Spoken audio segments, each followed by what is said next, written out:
I don't mind that.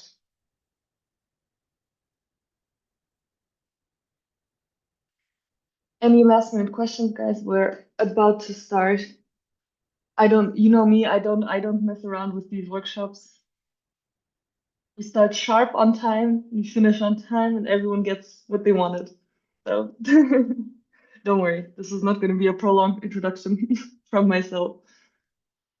Hi, Hello, thank you so much. This is Hamid. This is our guest, who I'm very excited about your input, by the way. I've been thinking about it all day. I'm just thank waiting you. for all the people to join. Just give us like 5 minutes and then I'll do an introduction and then we'll get right into it. Yeah, perfect.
Okay, so I think I will be starting shortly. Everyone who's late is left to their own due diligence to catch up on that, but I think we can definitely begin. I hope everyone can see my screen. I checked earlier with the couple of people that were in early, like myself. But hello, everyone again. Welcome. If you don't know me, you probably know me if you're here, but I'm Maria. I'm an architecture student, and I've taken it upon myself to teach myself AI. And while I'm teaching myself, I decided to turn this into more of like a workshop series where we teach each other.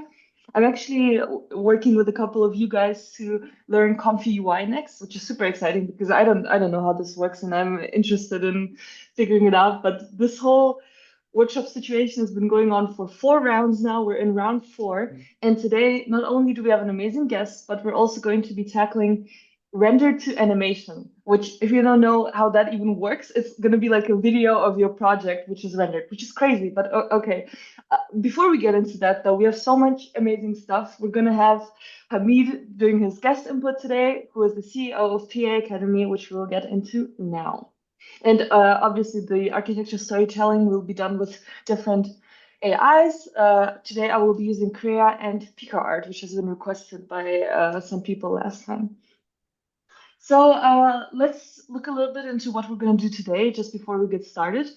So first, I'll do a little bit of an intro. Why we're doing this? Why are we even using AI in architecture? What's the point of all of this, basically? Then we're going to have the guest lecture, and then we're going to dive into Krea AI, Pika art, and do some live workflows and demos. And at the end, we will have the Q&A. So in case you don't need to get any software installed for this workshop, you can do it all in the browser. There will be links provided, so you can either just screenshot or you can Google the same tool and just work alongside me.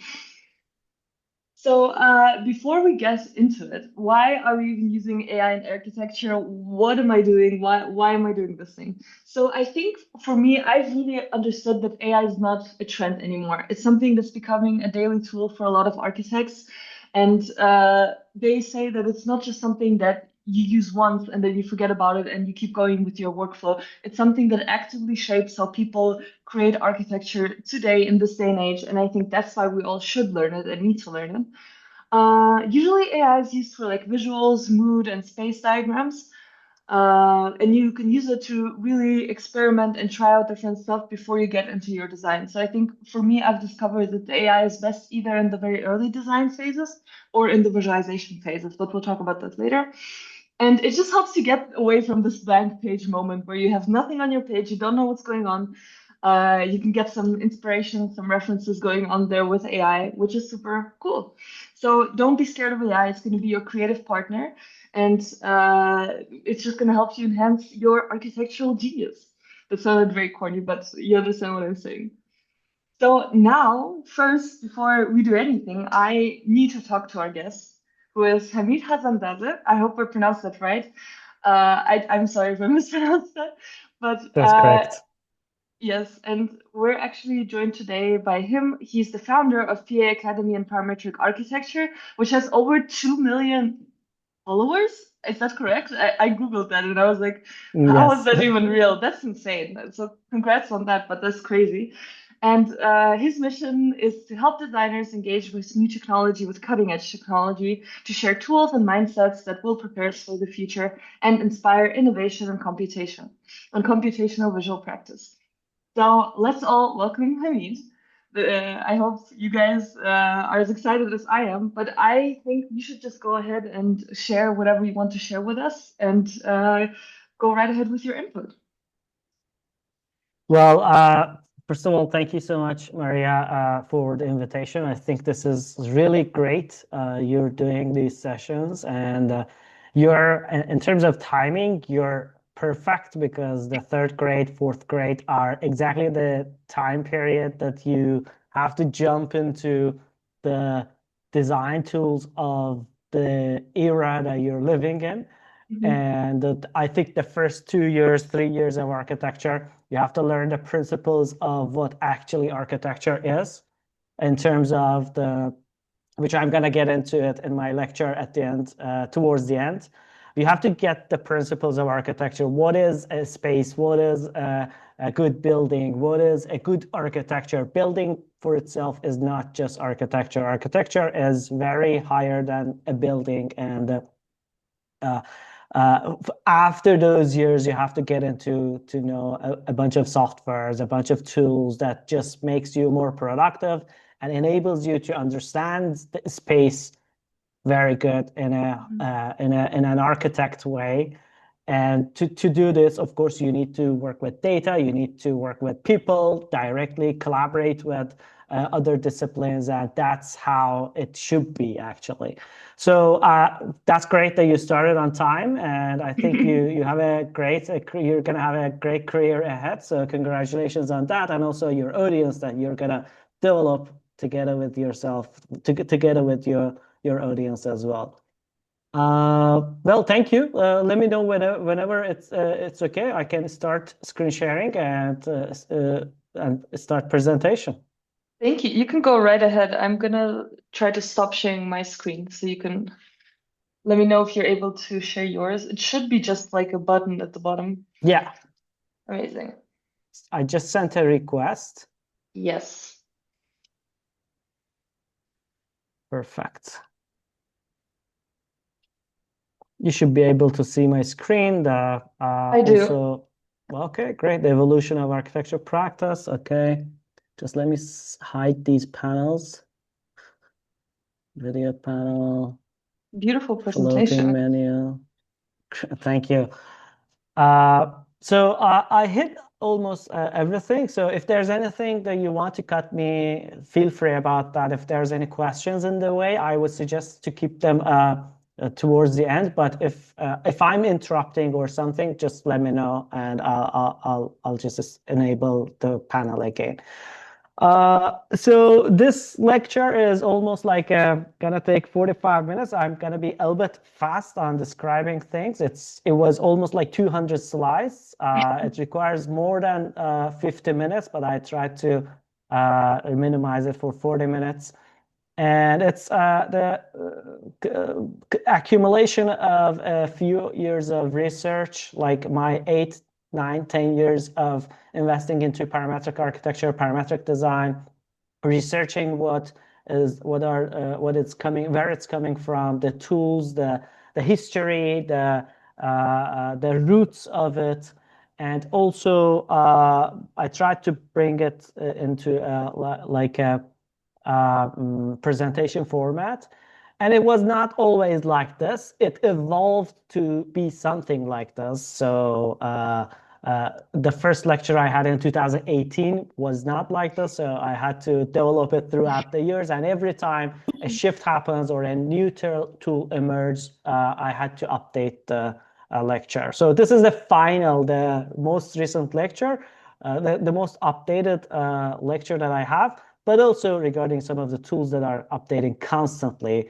It needs a quiet update on those notes as well. So I'm going to get into it. Don't worry.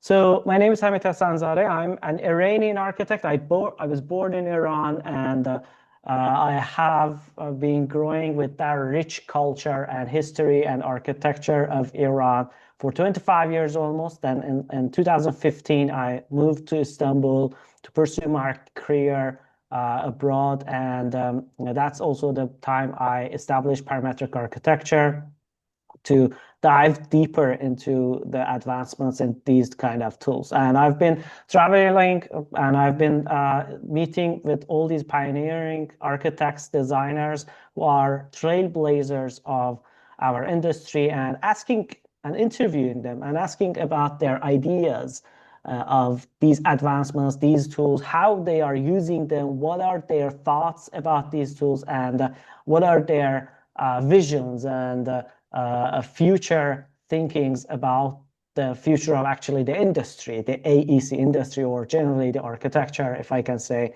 industry. And I've met with so many of people like Patrick Schumacher, like Michel Rochkin, or David Basulto, or so many famous architects that you can see on a daily basis as an architect.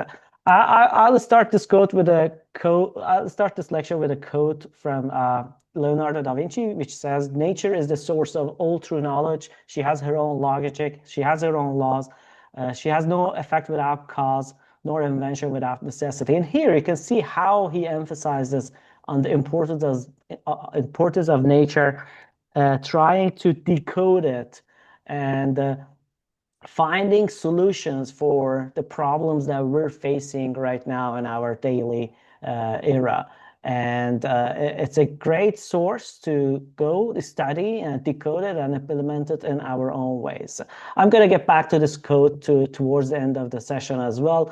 But right now, this is the world that we live in with all these complex structures that you can see, not only in architecture scales, but also in the scale of fashion, with highly undulated forms, with concrete structures that are spanning over the sky, or really pixelized buildings that quite define today's architecture and the mood of thinking process behind all these structure. And you can see on all the scales, from chair to fashion to towers, and even with different materials like wood, like concrete. This is the world right now we live in, which is quite exciting if you can just imagine.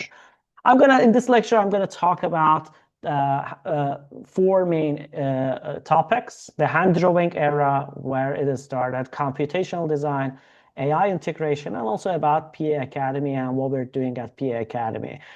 The hand drawing era almost started like 40,000 years ago, when we started drawing paintings on the walls and caves to deliver a message to someone else, as there's a threat coming up, there's a food here, there's a population in here. And this continued until that we somewhere around 7,000 years ago, we developed writing, we developed how to communicate properly on papers, and also Sumerians and all sorts of the things that you can imagine afterwards, and the tablets that have been developed to store data and also transfer messages. This led us to medieval era. Until that time, we have developed, of course, so many of the books and all sorts of the knowledges to be stored inside the books as well. But also somewhere in Middle Ages, we started developing paintings that are speaking in the language of architects, one-point perspective, or quiet paintings with colors that define not only the sense of the space, but also the actual space itself inside those paintings.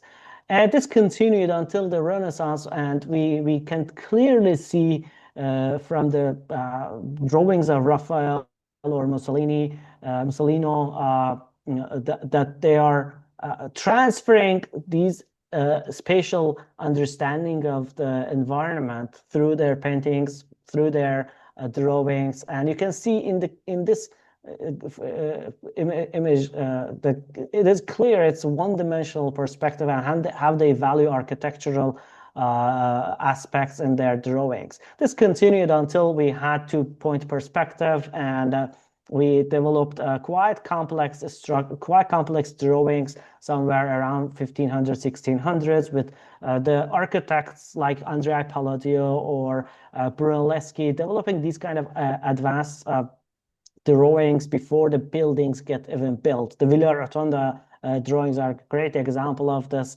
and you can see even the elevations that have been portrayed even afterwards in 17th, 18th century for the buildings before they get built. And this continued until drawing in architecture as a tool has become a norm in architecture, and we get used to the row before the buildings get built. And this continued until we draw more complicated sections, more complex structures, and all sorts of the things that building should portray out of itself before building. And somewhere in 1950s, 1960s, this is the face of every architecture company or design company on the planet Earth.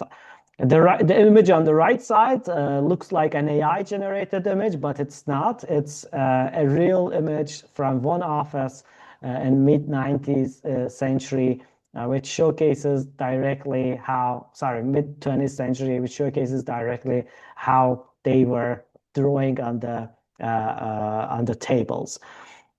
Then it comes to the computational design era, where it starts with analog computing from the I'm going to talk about analog computing and what is it actually.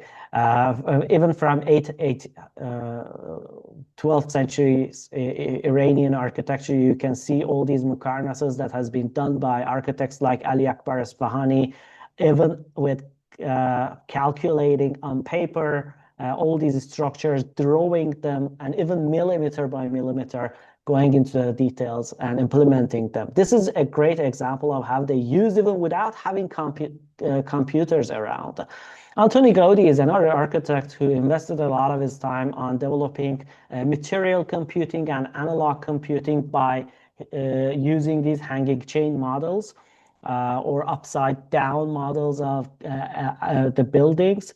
And this, as if you can see, this image is acting like a computer or a network of interconnected ropes together, where it reacts to the new norm when you change one of those weights. If you change one of those weights, for example, from 200 grams to 400 grams, the entire system shifts and changes to adapt to the new form. And the structure of this system adapts itself to the new kilogram to just bear the new kilogram. And this continued until Antoni Gaudi has advanced this method quite profoundly, and he designed all these structures incredibly, like La Sagrada Familia or Colonial Guel, all these amazing structures that have been built during his lifetime, even after his.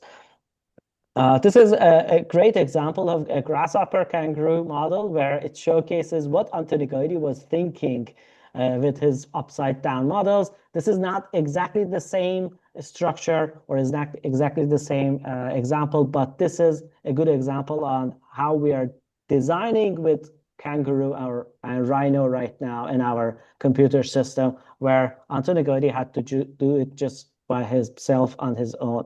And the result is incredible structures like this, the La Sagrada Familia. Maybe some of you have visited it, which is an incredible magical structures. You see all these columns coming up and separating into different sections and going up and bearing the whole ceiling weight on these columns which are coming down and bearing the whole structure on top of themselves. Frei Otto is another architect and engineer who invests a lot of his time on studying the natural behaviors. Remember my first code, how to decode the nature and implement it in architectural scale. He studied soap films and these natural behaviors that they have. Soap film has a tendency to reduce its surface.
And you can see how the structures that he designed are exactly the results of the studies he made. For example, this German pavilion in Montreal, Quebec is the perfect example. And also another masterpiece in architecture is Munich Olympic Stadium in Germany, 1972. Another architect who had a huge contribution into world of computation and parametric design is Luigi Moretti, obviously an Italian architect who also coined the term parametric architecture. So the term parametric architecture, our company's name as well, comes from their parametric architecture. He coined this term in an exhibition around 1970s, and he was the first person who used the term because he was studying using of multiple parameters uh, to design structures. This stadium is a good example of it because he used 19 parameters on an analog computing way to take out the to construct the to make the form. And based on those 19 parameters, he was able to change the form accordingly. These parameters were budget, the amount of concrete to be used in the structure, the view of the spectators, and all sorts of the parameters that you can imagine.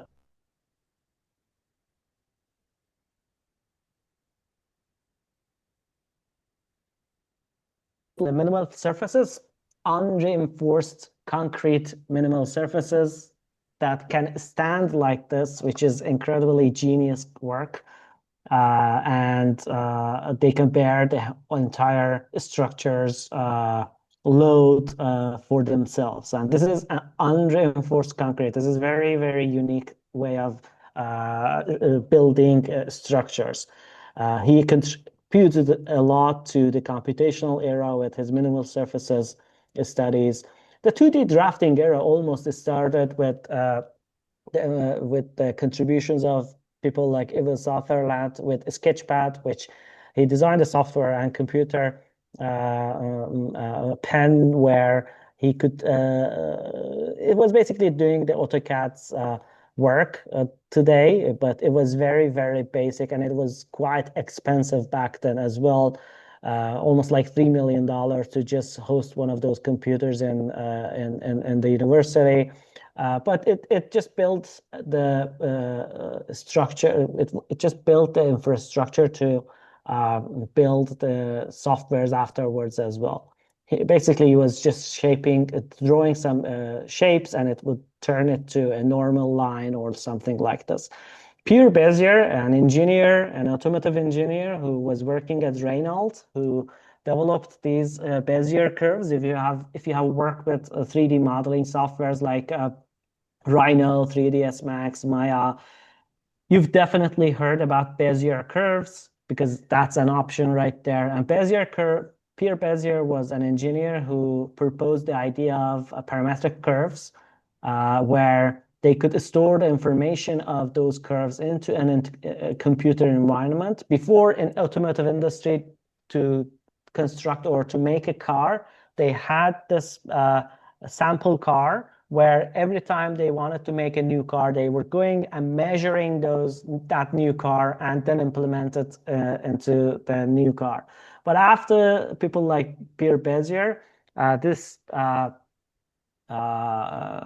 this process could be automated and it could be stored inside a computer. So they could use those curvatures and all those calculations to implement the new design. But of course, the management of, like every founder, like every creative person, the management of Renault didn't believe in him. And they said this famous quote of, if your system were good enough, the Americans would have invented it first. So then after sometimes the computers were emerged and engineers used his calculations to host those complex curves into computer environment, which was afterwards the creation of NURB surfaces, which helped a huge, which had a really huge contribution to 3D modeling and architecture practice as well. 3D modeling era in architecture and the use of software in architecture started with the studies that Greg Lynn, back then in Columbia University with a bunch of other guys, with Bernard Tschumi, tried to find ways of coding and somehow representing architectural ideas through the algorithms generated techniques. And they did really good amount of work, and they were almost the first trailblazers to use advanced softwares into architectural design workflows, and which was very successful back then, but it was not enough back then because the computation power was not there. And mostly whatever they were trying to do was basic geometrical stuff, which led also on the creation of these kind of works. And Greg Lynn was also one of those pioneering architects. And he also did a couple of projects as well. But the floodgate almost opened with the experiments Frank Gehry did in architecture back in 1990s with his incredible fish structures that he wanted to implement in real scale. So he was in love with fish structures and he wanted to build structures like this. Then he calls a bunch of companies, and also a bunch of software companies to help him. Then he calls Krea company. Back then, Krea company was software to design airplanes, and they were in aerospace industry. And he calls, hey, I need to build this fish structure. Can you help me? And they say him, hey, no, we're not into fish business. We're into bird business. We build birds and not fishes. And they reject him. Then after a couple of calls and a few friends in between, he was able to bring one person from Katia company into his own office. Then the rest is the history and creation of these incredible three-dimensional facade systems. That all these curvatures that you see, they have 3 dimensions, the three-dimensional curvatures, which is quite a complex thing, not only to imagine, but also not only to implement, but also to imagine. It was very hard, but he brought and then he made to the history. This is the left side, he's a sketch kind of stuff, and then right side is the CATIA software. Design computation almost started with the emergence of tools like Grasshopper. Of course, before Grasshopper, there was a couple of tools that were enabling the custom coding and kind of scripting for architects. If scripting was around for a long time, like since the birth of computer, but architects were not used to use it. They didn't like those black screens and coding lines to just design geometries. And also, it didn't enable the calculation much for architects. But architects got into the world of visual scripting after the birth of Grasshopper, which was back then explicit history in 2007. When architects discovered this, it was incredible. And that moment was, I think it was a unique moment for architects because they could use lines of codes or scripts to calculate, uh, to design and be more efficient. And the left side is the Grasshopper screen, the right side is the Rhino screen. I'm sure you all know about this. This is just a simple example of how Rhino Grasshopper works because without just dropping a line or a point, you can uh, design a structure. You can just do many things. And this is a parametric design. And that's the moment where parametric design started to shape into architecture more and a lot. Before, yes, there was, and people were doing, it was not that popular. And even like Antonio Gaudi or Luigi Moretti was doing it. Even Iranian architects were doing it on paper. But now, because we have the tools that can make it faster, we're now using it. And then the term just exploded. And then these codes can get more complicated like this, or even more complicated than this, or they can go more crazier than this. The same way Dynamo emerged for Revit that does the same job for Revit that Grasshopper does for Rhino. And these codes can, again, go more complicated than this, and it can grow like a tree. And then the result was the creation of these complex structures that I also showcased at the beginning, like highly structured facades or different elements with different sizes in different unique ways that you can see, for example, in Galaxia's project by Arthur Mamamani or Melike Altınışık's Istanbul TV and radio tower that is comprised of different 2,500 panels. It was not easy to calculate, let alone just build these kind of structures. Or the Galaxia, all these wooden elements are quite unique for themselves. At least each arm is quite unique for themselves. Or the creation of these kind of structures with Jenny Sabin, Ada, or AI builds Deadliest Pavilion, I can spell it right, or Armadillo's Vault by ETH Zurich and Block Research Group. And these all led us to the creation of building information modeling. Right now that we started realizing that we're working a lot with the codes, we're working a lot with the data numbers, and there could be a unified system where we can create all these and store them. Not only the dimensional aspects, but also the undimensional aspects. How much heat does this facade let into my building? Or how much energy is this one consuming? And this created a cloud of softwares and apps that could be interconnected to each other, communicated into each other. You can use Grasshopper to transfer data to Excel sheets or calculate them, budget them, send an email, or bring it back to Revit, or process those data, those geometries, and store everything in those 3D modeling softwares, and even work on a collaborative way with other engineers and electrical and mechanical and even structural engineers in the same file while you're designing your architectural design workflows. And this led us to the birth of digital twins, where we can have stored all those physical asset layers, all those building system layers, people layers, and also enterprise layers to monitor the life cycle of the building, to see how much is the energy consumption of the building, what is the operational process, what is the people flow, and we can see all those in digital twin of that building. And creating that digital twin became as more as the building itself, actually, because you can have the simultaneous version of that building in your virtual space, which is amazing.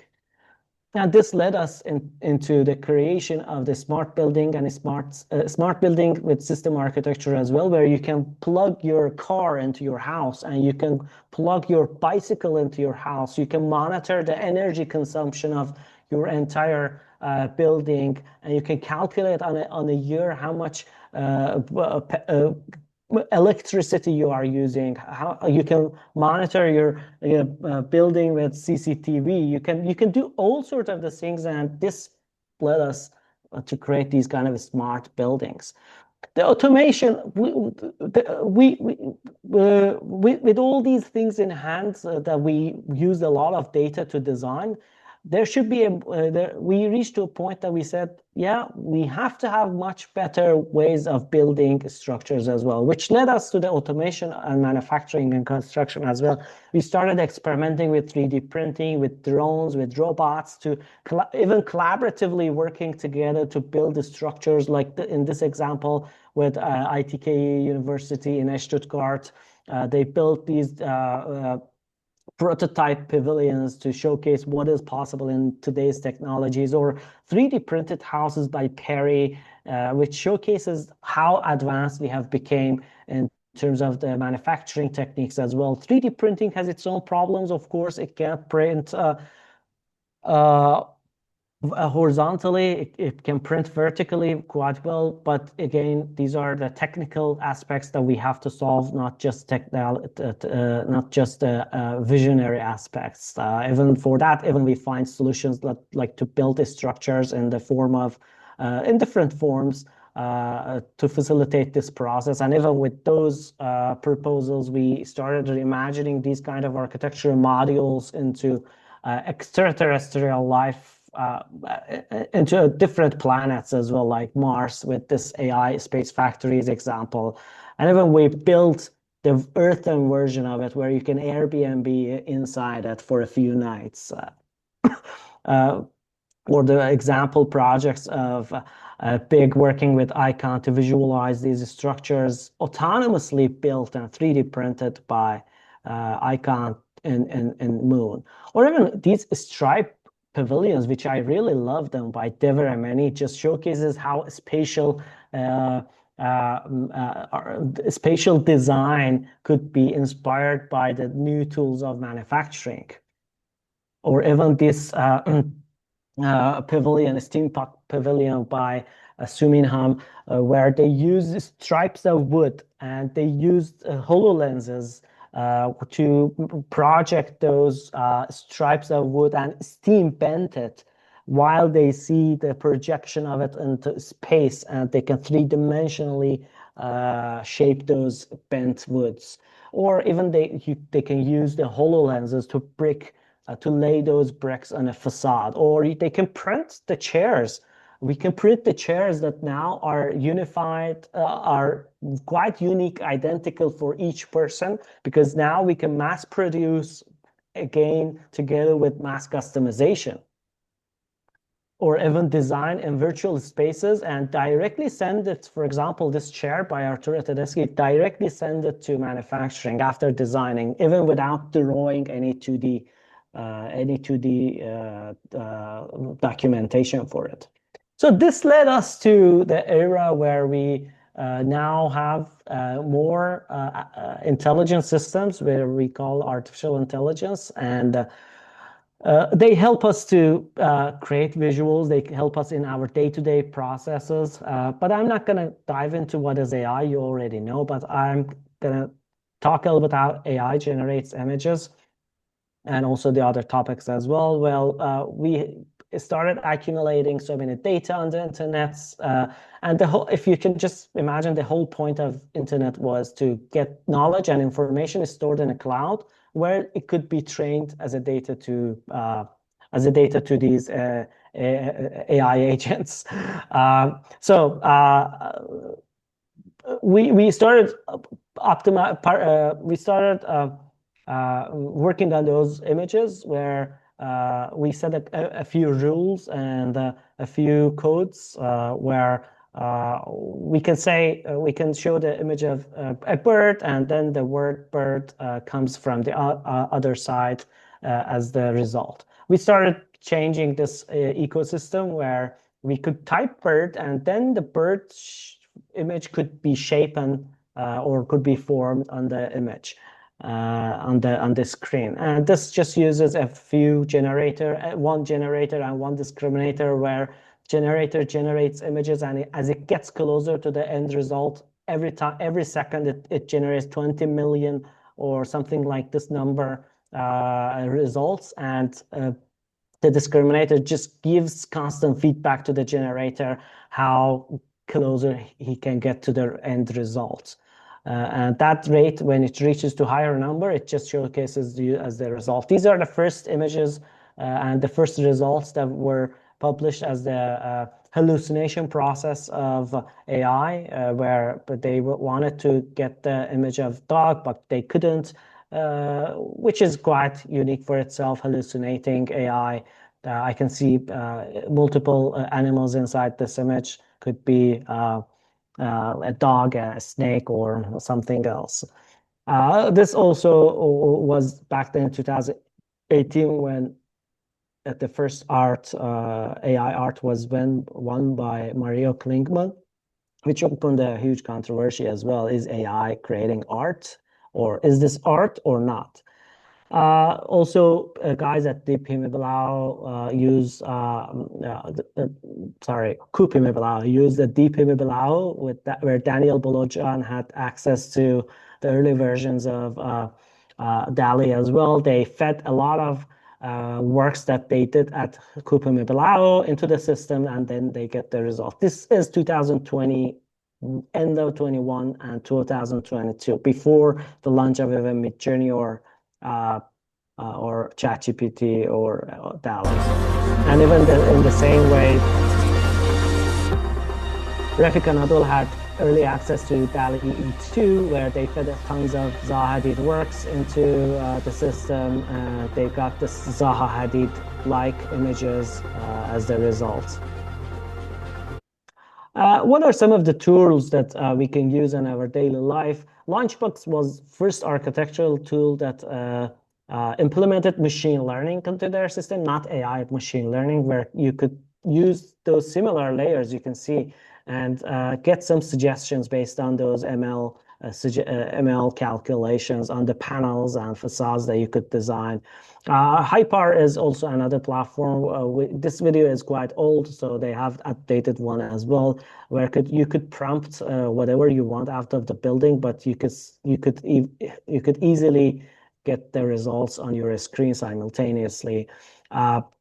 Finch, which most of you guys know about it. It's an adaptive planning system where you could just with a bunch of codes or algorithms, you can they implemented the prompt as well. You could generate these kind of plans and even make them 3D.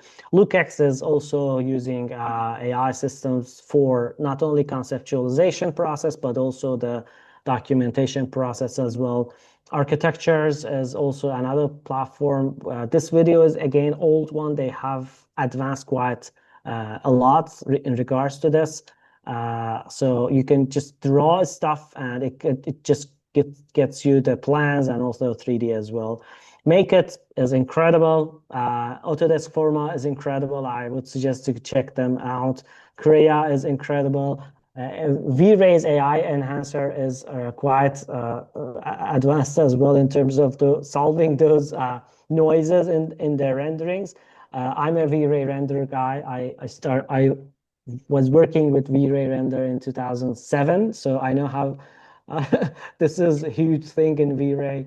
D5 Render, actually, they're doing really good as well. A Chinese company which offers these kind of advanced rendering system as well. Yeah, just check them out.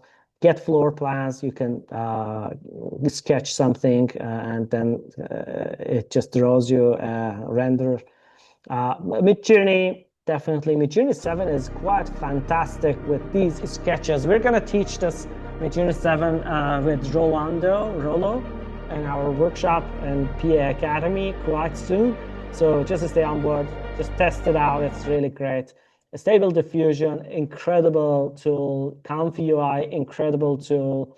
Kuiper, again, video makers. And also Runway is another tool that is incredible. So what is the future of AI with all these tools that we have? What is the future of AI in architecture? Toby Walsh once said we won't be allowed to drive cars anymore, and we won't even be noticed or even care because self-driving cars will be out there, and insurance companies will charge the automated or normal manual cars a lot because they have the risk of making a lot of accidents. So we won't even notice this, and we will shift towards self-driving cars. Neil Litch also says the same analogy for architecture as well. We won't even be allowed to design buildings anymore. We won't even notice or even care. I'm not quite agreeing with this because I have my own results for it. But what do you think will be the role of architects and designers with all these advanced tools? Will we be able, does this mean we are game over and it's finished for architects? Did we design AI systems to help us in the basic works like doing our dishes and laundry so we can have time for art, for literature? Are we going are we doing something wrong? Are we headed in a wrong direction? Will we be able to win races, competitions, battles, or get even projects without using advanced tools like AI? Do we? Humans love to compete with each other, even AI, if AI could be around. I think we will be around too because we love to cheer, congratulate each other. We love to compete with each other.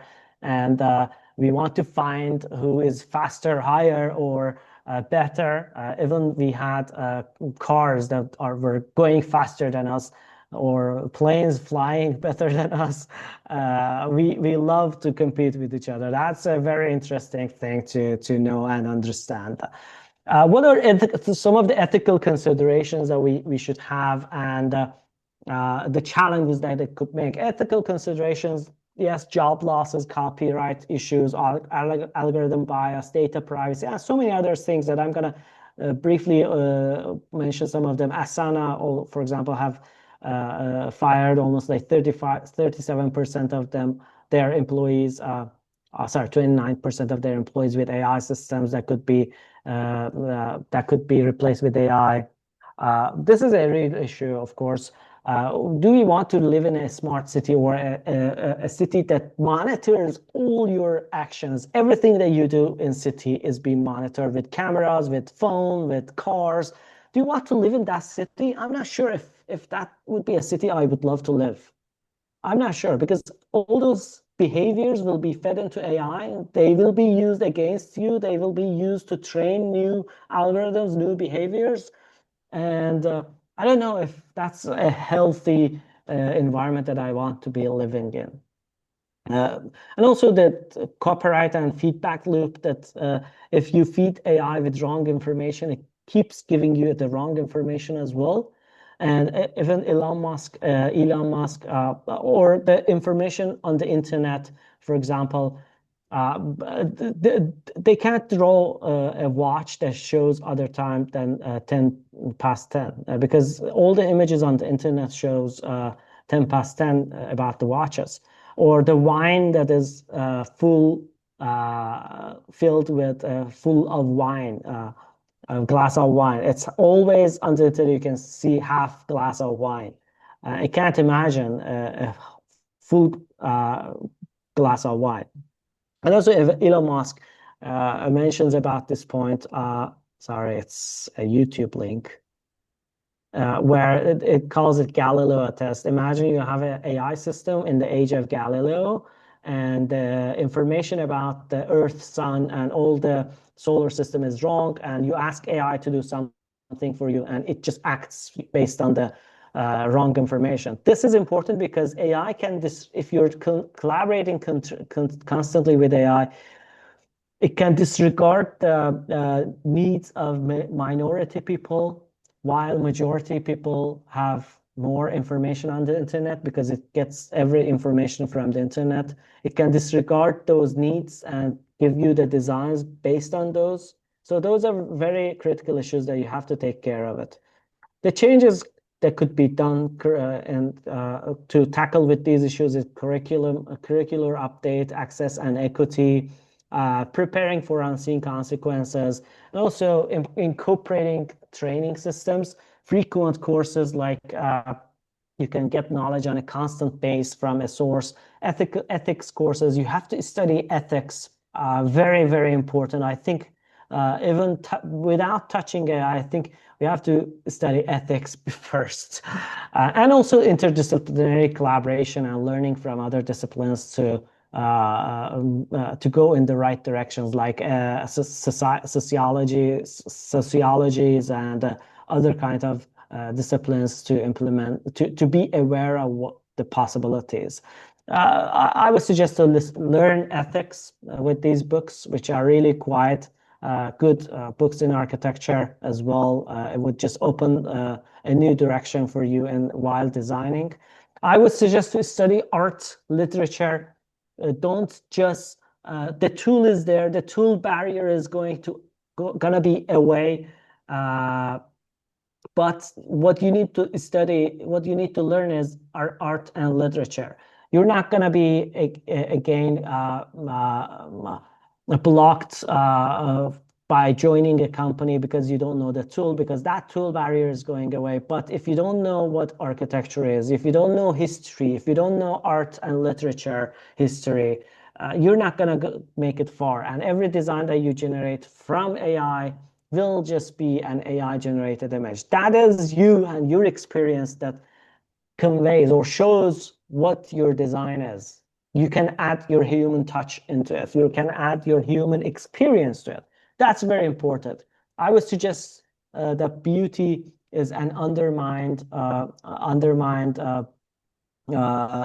aspects or feature of architecture. Try to study what is beauty and create beautiful buildings. This is one of the most important things that you have to know in architecture. Your design should be beautiful. Your design should be giving good experience for architects, for users. Sorry, not architects, for users, for the people who are viewing your building. You have to give a good experience. How can teach this to AI? It's quite exceptional. Like you can't teach this to AI. I don't know. This is not something tangible, I guess. We will get there. Of course, we will have AI systems or AI agents where they will do this as well. But as an architect, I would suggest you to get those experience with a human touch. Give a good experience for your users and the building. This is very important. Don't forget about the principles of architecture, principles of design: scale, function, balance, unity, variety, harmony, materials that you're using, proportions, context, and culture. Extremely important stuff: context and culture, spatial organizations, durability and sustainability, cultural aspect, appropriateness, human-centric design, and also climate change aspects. These are very important things that you have to implement in your design, even if you are using AI in your design workflows. Extremely important. This is what makes you architect. This is what makes you to understand things and design better. Beautiful structures, delivering good experience to its users, and also having a design system that has all these aspects inside it. Coming here, we built PAAcademy to tackle with all these issues, to give you the best tools so you can learn these tools. You can not designed blindly. So we create PAAcademy to bridge those gaps in architecture and design, to teach you the tools, to teach you the workflows, to teach you what is architecture actually? What does it mean to be an architect? We brought so many of great pioneers and industry experts into our platform, and every weekend we have one workshop. Every weekend we have one event with one of these incredible trailblazers where they are pioneering in their workflows, and we bring them so they can teach those with a large amount of the audience. We make those knowledges accessible with weekend workshops. You can just check our website and see which one of these workshops are according restriction. Just join one of these workshops. For the workshops like parametric intelligence 2 with Tim Fu, or we had with a bunch of other people, are incredible examples of that. Examples of it. And this is the code, custom code built for Maria, Maria 20. If you want to just get into this, you can just use this code for 20% discount and just join any of the workshops. There are some books that I suggest for you to read as well. These are the books about computational design, parametric design that I would suggest to read them if you are into Grasshopper or Rhino and all those data management and building information modeling. If you're into AI, Ray Kurzweil's books are incredible, and they give a wide perspective and a visionary perspective about the future of AI. Life 3.0 by Max Tegmark and Artificial Intelligence for Dummies. Incredible books. I can't emphasize on the importance of reading these books. And also Robot Proof, or Higher Education in the Age of Artificial Intelligence. By studying this book, this led me to the establishment of PAAcademy back then in 2019-20. So it's a very special book for myself as well. We also write sometimes books. If you want to access this book, Future Tectonics, just click here in this link, parametricarchitecture.com/books, and you can have this Future Tectonics. Well, thank you. That's it from my side. And I'm going to stop my screen sharing, almost like an hour in here. I removed so many slides to reduce it, but it's almost like 50 minutes now, or an hour. No, this was incredible. I did not expect to get such a deep dive into the history and everything from the Renaissance right back to AI. I don't know how you did it in 50 minutes, but you did it somehow. So thank you so much. That was incredibly valuable. And I didn't know a lot of the stuff that you talked about, so I will definitely have to read up on those books. And definitely all you guys should check out PAAcademy. It's very useful. Obviously, use the code to support Hamid and his project. And it's just something incredible where someone does so much to provide valuable education for us young architects. So thank you so much for everything you did. If anyone has any questions, you should ask them now, because I'm sure Hamid has a lot of stuff to do with his work. Thank you. But yes, that was incredible. Thank you so much. I You're enjoyed welcome. that so much. You're welcome. Thank you. Thank you so much for the invitation. If there's any questions, I can answer. If not, I think I'll see you in the future events or in the PAAcademy. I appreciate your time, Maria. This is really great and creative initiative you're doing. And thank you. Of course. Thank you so much. Guys, don't Great. leave Thank you. yet, though. We're gonna go right ahead with our next part of the workshop, but we're gonna say goodbye to Hamid. Thank you so much. Goodbye. Bye. Oh, that was incredible, wasn't it? Let me just go right back so we don't lose each other. Hold on, you guys. This is sorry. Oops. So that was actually a very cool and very deep and incredible lecture. I'm so glad we did that, and I think it's a perfect introduction into what we're going to be doing now later on with Krea and Pika, because we've already talked about Midjourney. We discussed like ChatGPT and prompting and how to create the correct prompt and how to use your 3D model. But I think what it really comes down to now is, at least the issue I'm having with AI is, I have a render, I have a 3D model, and I want to create something with AI, but the AI is changing parts of the model. It doesn't read it correctly. And then at the end, you just get something completely off. But I think with Krea and with Pika, where we can actually get to a good animation of a direct render, which I'm very happy to say that. But I'm just going to give you guys a quick overview of what we're going to be doing today. So first, we're going to do Krea AI, which is a browser-based image enhancer. It's kind of like Midjourney or Adobe Firefly, but it has a little bit more features, which I think is very cool.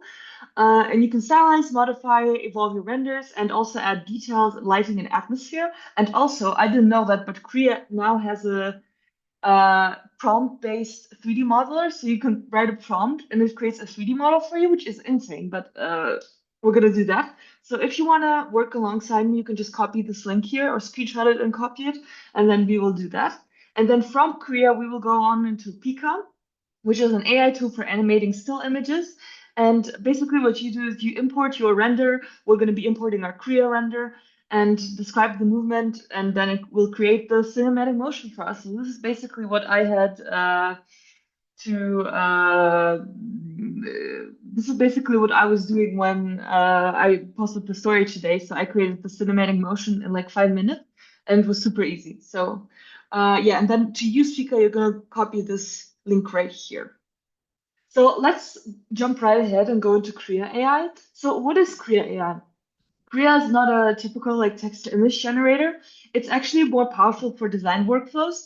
I have never heard of Krea before this, but some people have been messaging me on Instagram saying like, "Oh, like, are you using Krea? Like, you should try out Krea." And from my understanding, Krea was just like a thing for designers to use to like AI generate, but apparently it also works really good with buildings. So what it lets you do is basically upload your own image, like render, sketch, collage section. I'm going to work with my 3D model, and then it applies AI guided enhancements. So what does that mean? That means prompt based enhancements that you can then tweak with different tools. So we're going to talk about that. It's super cool. And then what is really good at is preserving the original geometry. And I also found that it's really good at reading the scale of the building, because sometimes you like take a screenshot of your 3D model, you put it into Adobe Firefly, and it doesn't read the scale correctly. It's just like it's just really confused about the scale. But Krea is actually really good at reading the scale, so I'm going to show you that later. And also, it has like different cool features such as the control net, segmentation masks, and prompt tuning, which I learned about. So I will share that with you. So here's a little bit of a guide of how to use Krea for architects. You can screenshot this, or I'm also going to showcase it now. But basically what you do is you start with your basic render or your screenshot from your 3D model. I'm going to try it one time with the render, and I'm going to do it also with a screenshot from my 3D model. And then you add a prompt, you can select different styles, and what you get is basically a refined image. And then from that, you just iterate back and forth until you're satisfied with it. So here's what we're going to do. Here's the workflow we're working with, basically. Uh, you have to go to the website. So it's Krea AI, and then you click image to image, because this is what we're going to do. I'm going to use an image as a base because I found that it allows for it to be more precise. Then you upload the image, you type in your prompt. I'm just going to use like a basic prompt that I had. You can choose the style, and then you will choose the image strength slider and create generate. So that's what we're going to do now. So let's go right ahead. Sorry, give me 1 second. I'm just gonna go right back into my Krea. Okay, 1 second. Where's my Krea?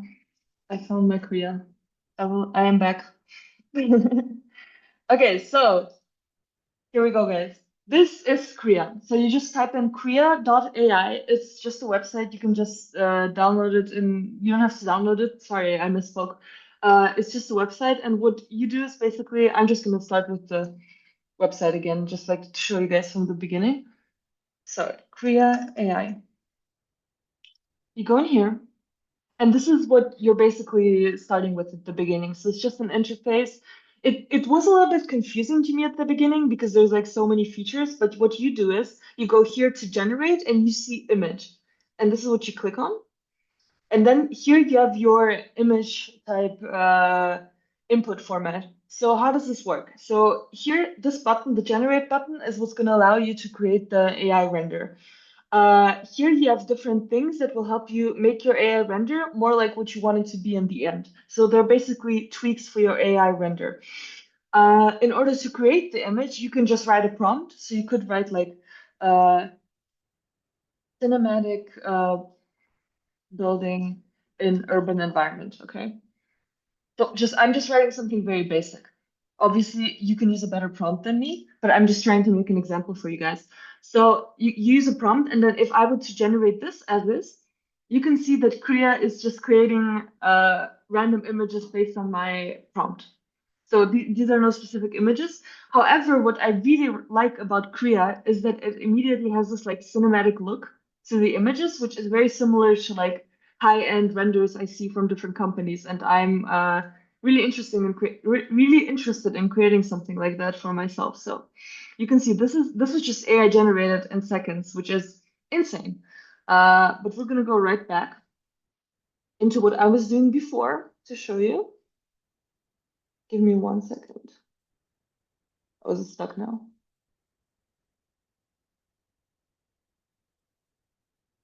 Well, 1 second, guys. Okay, perfect. We're back. So here's what I was doing before. So the first thing I did, I was just trying to test out different concepts. So I used my regular prompt, generating an architecture concept for sustainable building. And what we get is basically different variations as such. It's not a specific building. This is not what we want.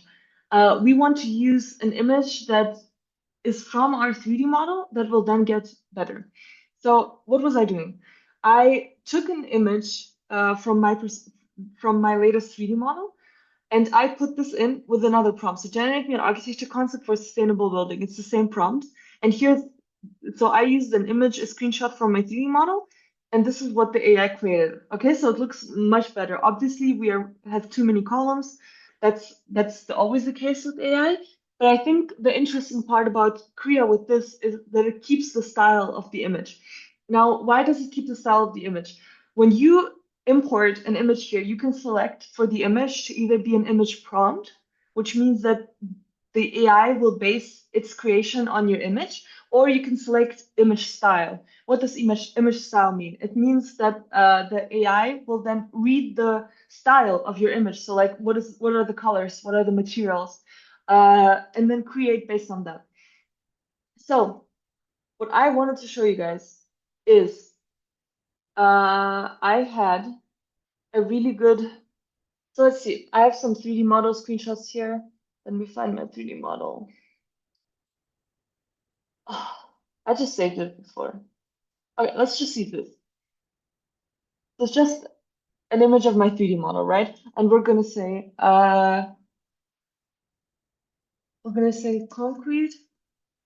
concrete axonometric view on building.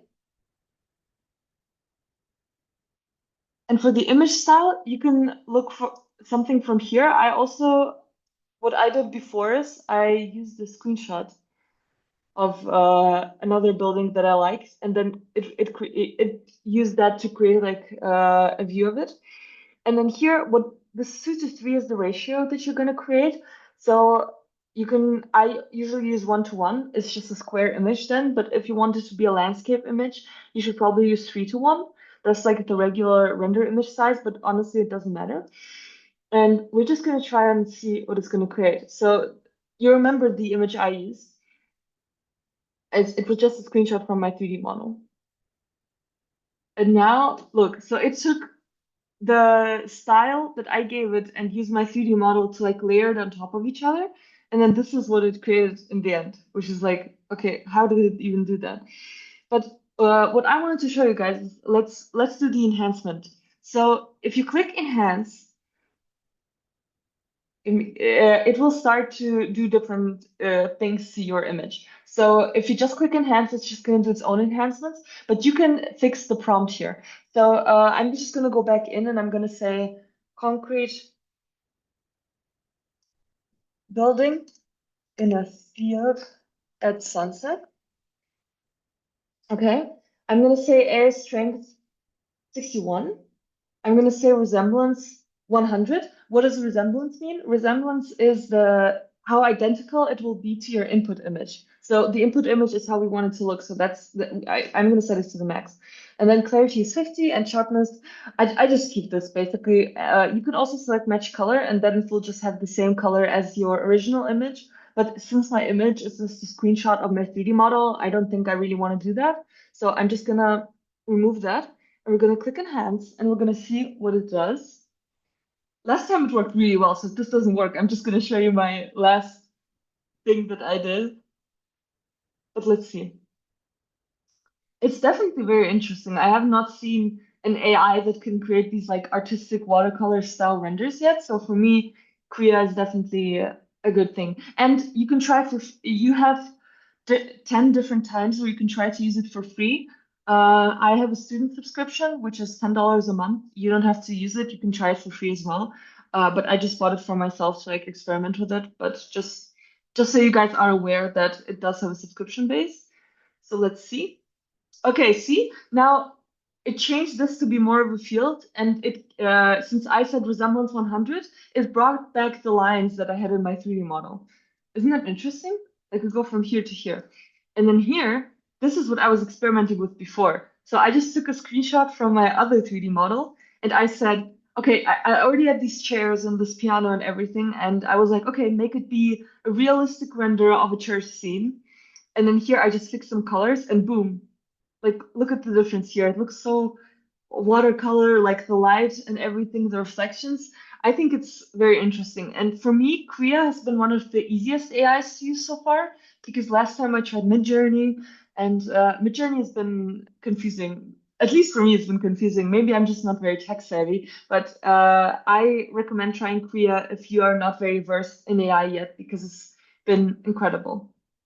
So what if we say match color, and what if we try to do AI strength to the max? I'm just curious about what will happen. We're just experimenting here. Let's see.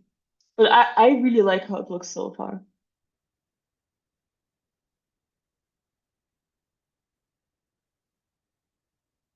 It's loading. The bigger the image, the longer it takes to load. But what I found is usually around 30 seconds for everything to load, which is not very long. Not long at all. Let's see.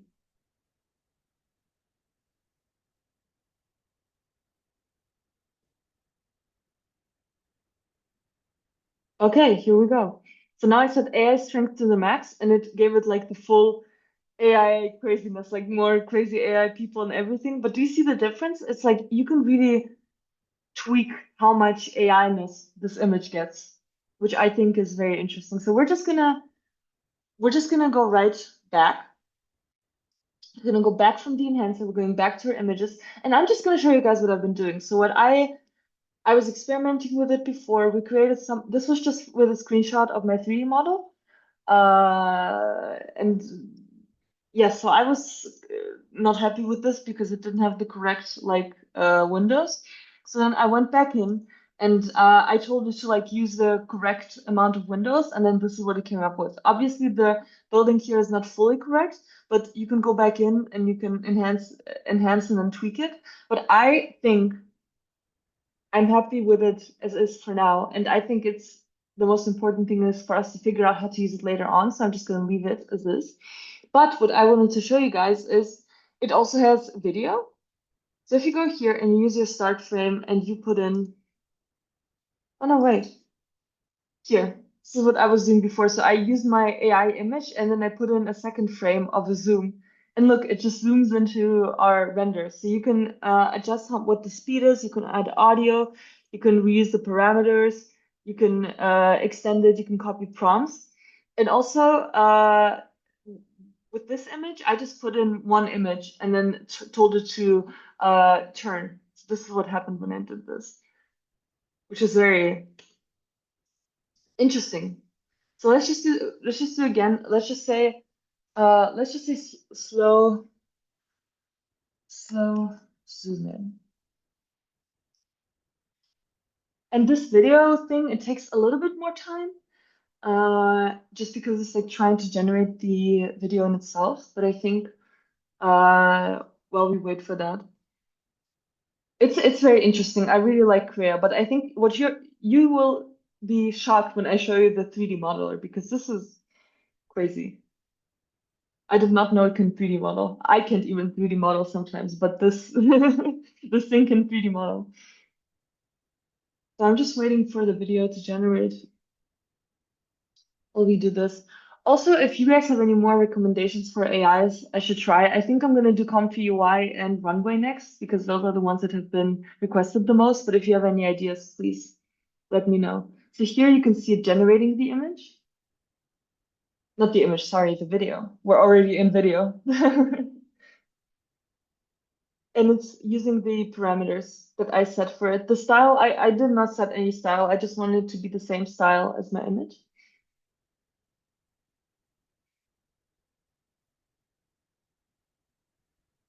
Let's, we're just waiting for it to be done, but it's very cool.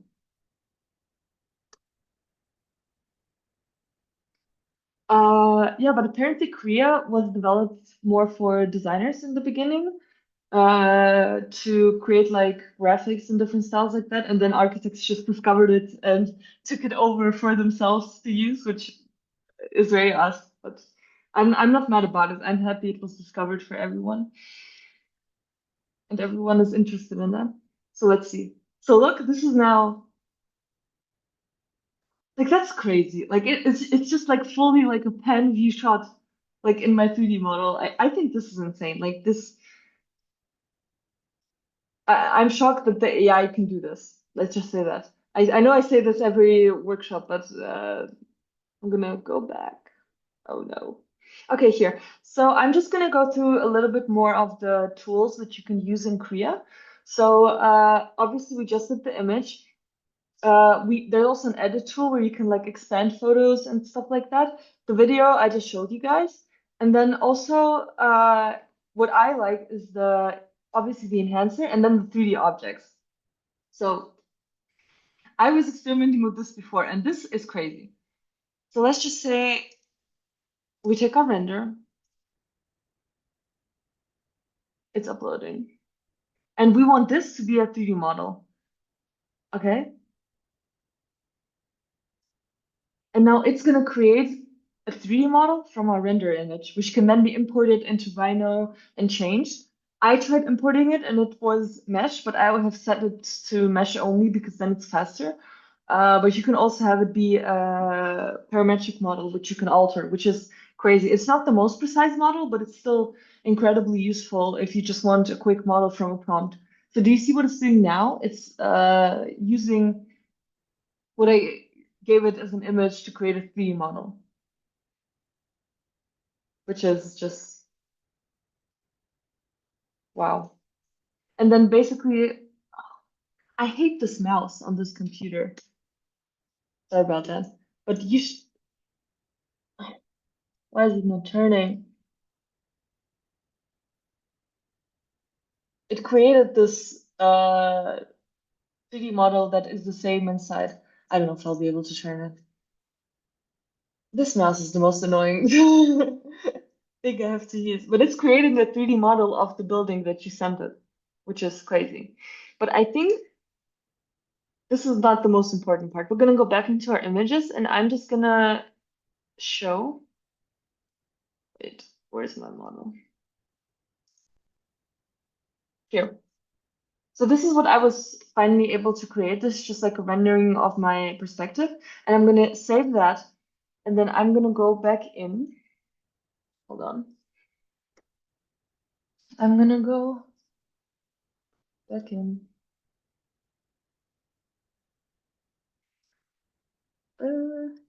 Yeah.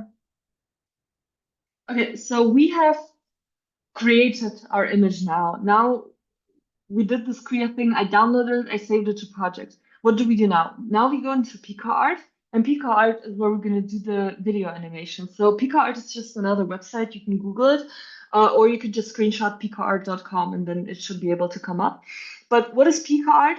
Pika Art is a browser-based AI that creates short cinematic video clips. It allows you to just upload a picture, and then you write a description of how the camera should move, and it generates a video, which is very crazy. It can generate zooms, orbits, like it can also do fly-throughs or mood films, which I tried the orbits and I tried the fly-throughs and it works really well. But we're gonna try a bit more together now. So how does it work? How do we use Pika with our image that we just downloaded from Krea? So you open Pika Art, and then you obviously have to log in, and then you upload your image. You write the prompt. So a slow zoom in on the facade during golden hour, or orbiting camera around concrete house. And then you set your parameters, and then you generate and you download. So this is what we're going to do now. And I am going to just save my own prompt so we can try it. Now, let's go back into Pika. So this is Pika. Here's how it works. I'm gonna go. It creates like random videos from the images you import. It can create like just moving images. Here's like a Labubu image. I don't know who needs that. But it's basically just an AI video creator. And maybe you're thinking, okay, but Maria, why do I need this for my architecture? Like, this is probably useless.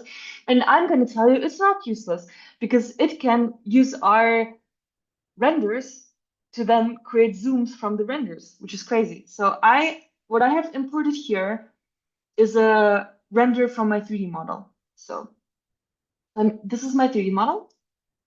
Hold on.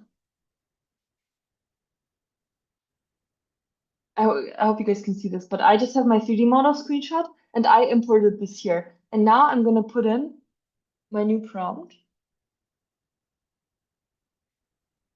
around a minimal concrete houses sunset, and we're going to generate. So I'm just going to do a basic generation now just to test it out and show you guys. But this is what I got last time, which is, how do I open this? It's going to save it. This is just, it took my render and it created like a zoom from my render, which is really amazing.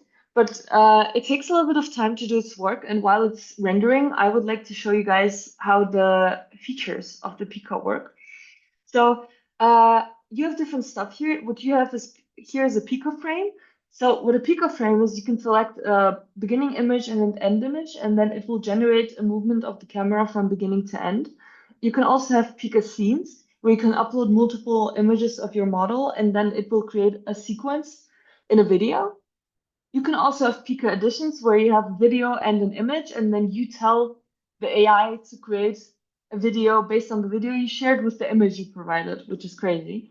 Then you can also do Pika swaps, where it will use the base of the video to put on top of your image, and Pika twist, where it will just remix the AI image you gave it, or not an AI image.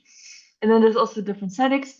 You can give it a negative prompt, which is a negative prompt is something that it will not do. So if your AI is constantly doing something like making your house different, or it's changing the material of your house, you can tell it to negative prompt concrete, and then it will not turn it into any concrete. That's how a negative prompt works.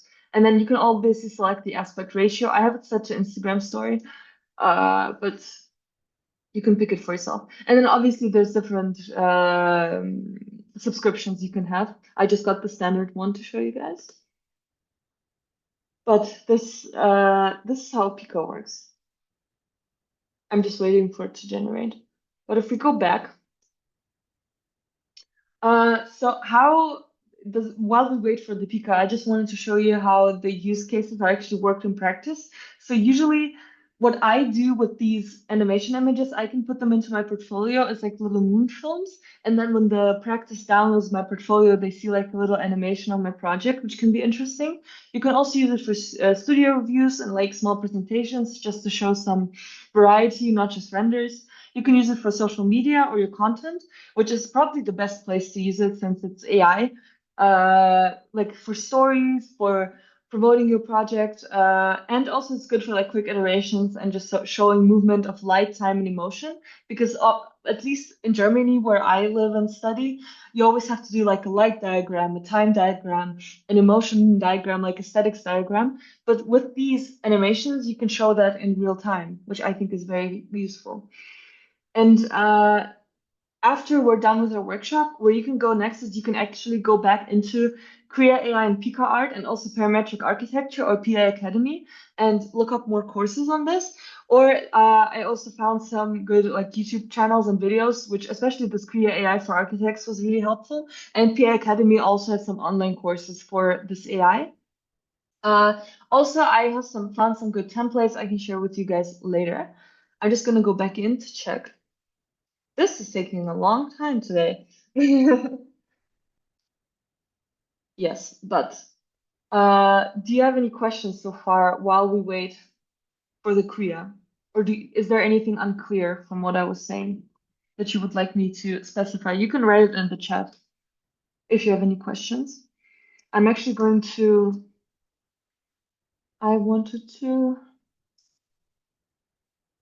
where's my render? I wanted to do my,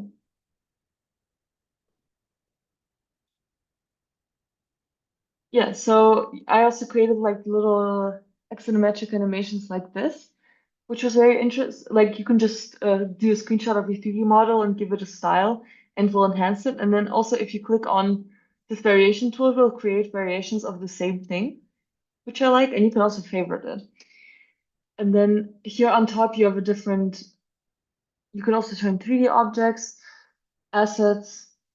So every image you've created is in the assets. Here's a render I created from just my 3D model. So this is like very professional render and it read the scale really well, which I'm very happy about. Are there any AI image generators for Revit models?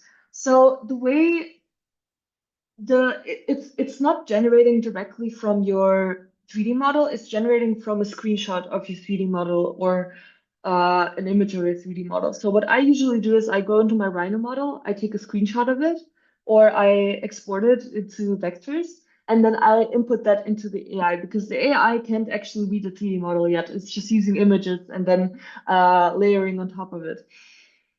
Is it for free or does it need a subscription plan? So Krea is free for 10 users, and then after that you can use a subscription plan. For me, there was an availability of a student subscription plan, which I took advantage of, but you can also use it for free to try it out. I think there's like 10 users, but if you have the free one, then you can do the video stuff. So, but you can do the free videos on Pika, which is still loading. I can't believe it. It took way less time. Maybe I changed something with my prompt. But yeah, you can create renders like this, which is very amazing. So this is just from my 3D model and then a prompt. And this looks lovely. So it's taking a bit longer now. Are there any questions, you guys? I don't know why this Pika is taking so long.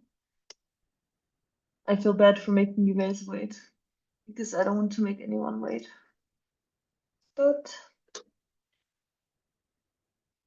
this is how the Zoom looked again. And on Pika, if you don't have the payment plan, then it will have like a watermark. But you can remove that. There's apps for that to remove it from videos, so don't worry about that too much. Let's see. Yeah. Are there any more questions? Have you tried walk-in animation kind of video on it? We should try that. I'm actually gonna go back into Korea to do this because this Pika is annoying me since it's taking so much time. Oh, it's taking you just as long. Okay, maybe we're just all trying Pika at the same time, and it decided to crash. But let's go into. I'm gonna go into Korea. I'm gonna. Uh, where is it? I'm gonna say walk through video through the building, and we're gonna see what Korea does with it. Korea is not specified in videos, but it's more focused on the images. But I think the video thing is still interesting. I'm gonna keep an eye on this Pika while we do the video. But if it's taking everyone this long, then it must be not me, because first I thought it was me. Let's see. Yeah, but the difficult thing with the walkthroughs is it has to understand on which level you are in architecture. If it doesn't work for you, maybe you should try specifying it in the prompt or using a different screenshot of your 3D model. Let's go back in. I hope. Nope. If this speaker doesn't load, I'm a. Krea has just moved my render a little bit. Oh no. Well, let's see what it does with mine. Is it doing anything? Hold on. We're gonna. I feel like I'm being stupid here because we need. Hold on. I'm gonna go back in and I'm gonna.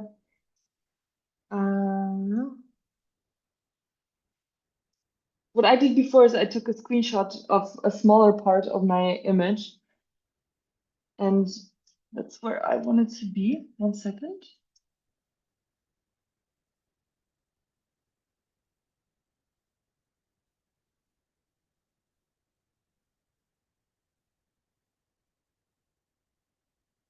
Okay, so look, I zoomed in on my render and put it in as my end frame, and we're gonna see if that's gonna change anything for the AI because maybe it's not understanding on what level we are, and that's the issue. But this is AI, guys. Like it's not gonna be perfect. It's not meant to be perfect. I think we're still developing it, but it's very interesting to experiment with for sure. Let's give it a second. If you have any more questions about the workshops or anything, you can also always just ask because it's way easier to reach me here usually if I'm here. Let's see what it does. This is my last try I'm giving to Krea because otherwise it's just sad. I don't know what's going on with Pika, but I'm gonna upload it to my stories if it doesn't load in 5 minutes, just so you guys can still see. Where can we watch your workshops? The previous workshops are available on my subscription channel, since they're free here, but it helps support the channel if you're subscribed to the subscription channel. It's on Telegram, or I might also upload them on YouTube in a little while with a special link. I'm still working on that since the files are usually very long, so don't be surprised if you don't see it now. But if you want the workshops right now, you can subscribe to the Telegram channel. So let's see. No, this is not good. Like this was probably my best one with it zooming in slowly. Yeah, I don't know what happened, guys. But this was my little take on Krea and Pika. And I think this is it. This workshop has been really long, but I hope you guys enjoyed it. I think especially the input from Hamid was incredibly interesting. And now what you basically just saw is how I go from a simple 3D model to full render in my browser, which is incredible. It used to take a lot more time. So thank you so much all for coming here. I hope you enjoyed it. And if you have any more last minute questions or anything you want to say, just drop it in now. Otherwise, I think this is it from me. I hope you guys liked it. Yeah, thank you all for coming. This is I really liked it. So have a good day, guys. I'm gonna be back on my stories in a little bit. Have a good day, guys.